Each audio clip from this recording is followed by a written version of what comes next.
as they say in New York, it's been a minute. A lot of things have been happening on the homestead. I'm not someone to post every week or every time a crow flies or something happens. That's not my style. I have better things to do. So I'll just give you a quick update of what we've been doing. This is halfway done. I still need to get the chicken wire, and that will be then enclosed, because I want to work with exclusion zones rather than inclusion. Now it's not as bad as you might think it sounds.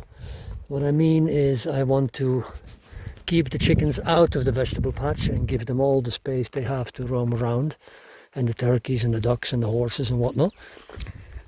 And I want to protect my vegetables rather than keeping the chickens confined. Okay, this is a bit of a story.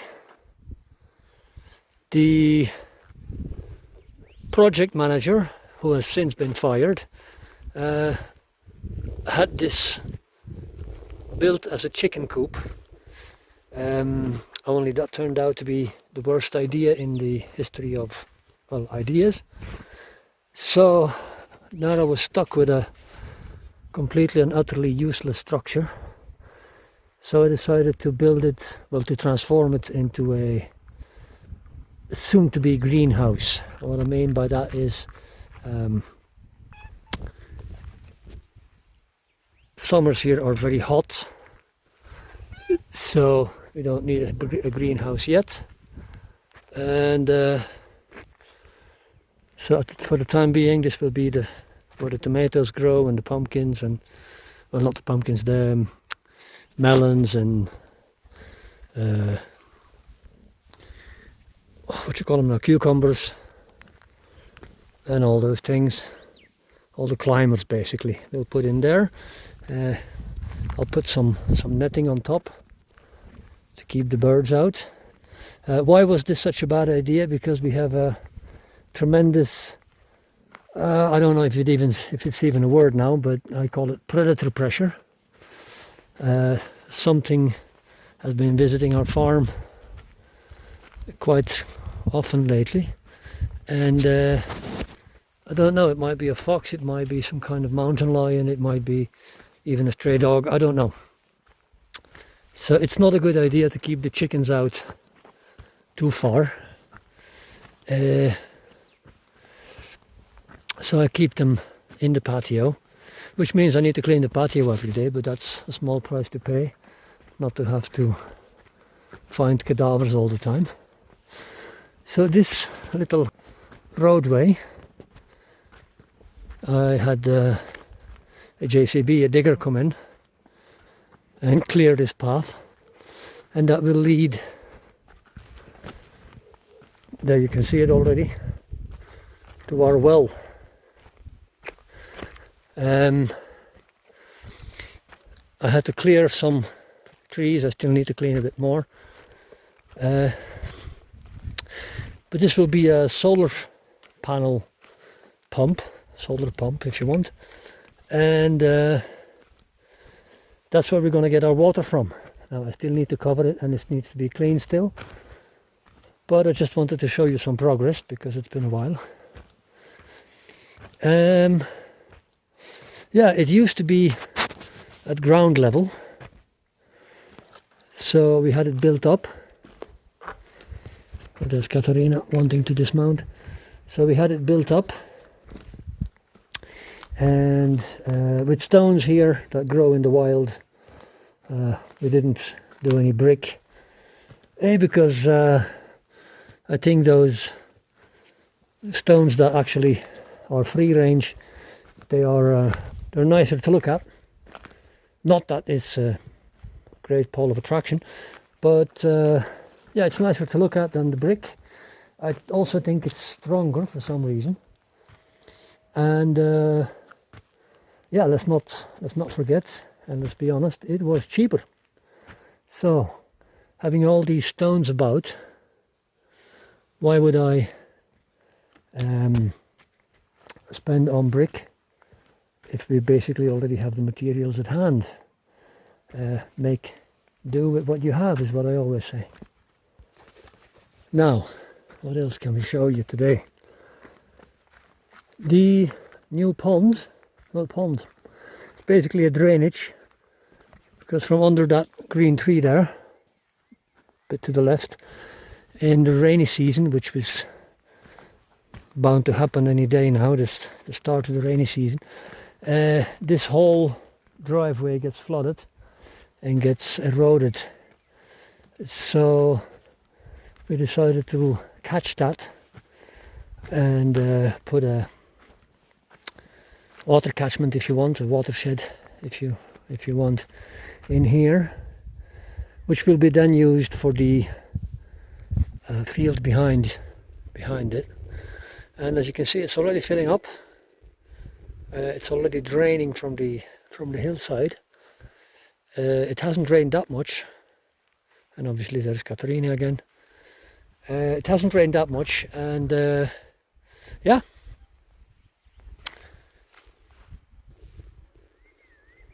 all in all it's about 4 meters deep and about 30 or 40 meters across. I'd say it's about 10 or 12 feet deep and 40 by 320 feet across diameter. Not too sure now. What else can I show you? So yeah, I still have to prepare the hugel beds, but until I have fenced it off, it's a bit silly to be planting, because the horses keep going in, and they've actually already destroyed one of my apple trees. So yeah, there's that.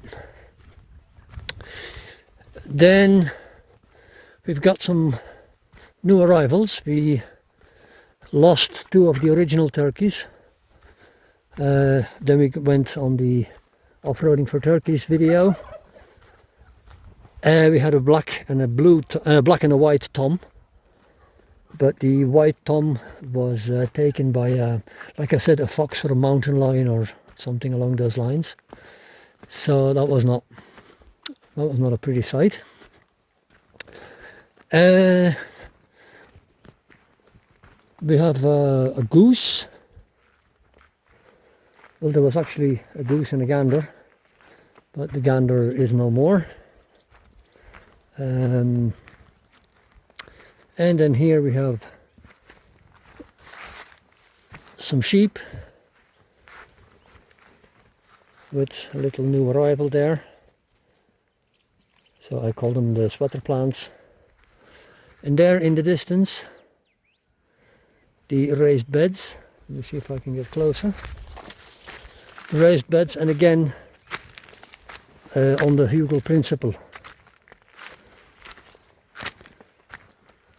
Now I'm adamant on this hugel principle.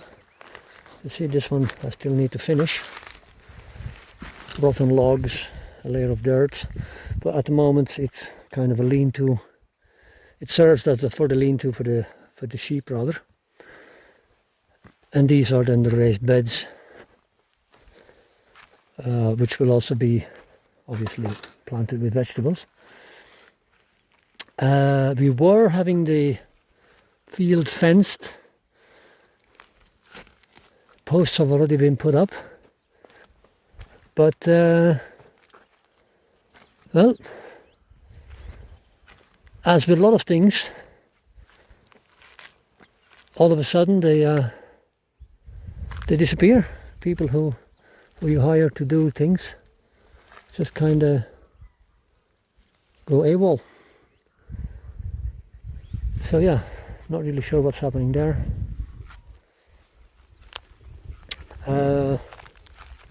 Yeah, that's about it. The bees are still doing their beating. Still a couple of beehives that need to come in. The movable fence for the sheep has been a godsend. I need to move it today actually.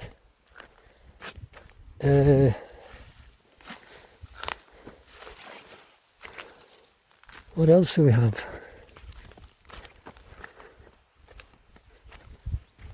This is where the old chicken run used to be, but like I said, too much predator pressure, so I still need to move those chicken coops, and I think I'm going to put them there with a movement sensor light, so any predator will be scared off. The plan is to get mushrooms in, but that will be for December at the soonest. Yeah, it's still a bit of a mess, obviously. And there's the car. So why is it under a tarp? Well, because I've run out of petrol, gasoline. Bolivia is experiencing a shortage of gasoline. The red Jeep is no longer here. Like I said, the project manager has been fired and she's taken her vehicle, which is fair enough. And the Toyota is still at the mechanics. So we'll see how that goes. Yeah, that's more or less it for the update now. Oh yeah, there are the señorita bees. I had to move them from the other post because the horses were always using the stand as a scratch post, and I found a beehive on the floor one day, so I decided to make a little shelf there, and they seem to be doing fine. Now, contrary to my usual self, I'm actually wearing a shirt rather than just my leather jacket. That's because they still haven't switched on the weather today. It's still quite chilly, which is not too bad because that's great working weather. We had a couple of days here of 35 degrees centigrade, about 500,000 in freedom degrees. So yeah, so that's why I'm wearing a blue shirt today. Now I must say I deliberately put on a shirt that's actually a size too small, because that way it looks like I have muscles as well, which I never had. So anyway, like, subscribe, do the YouTube thing, or don't. That's entirely up to you. Bye now.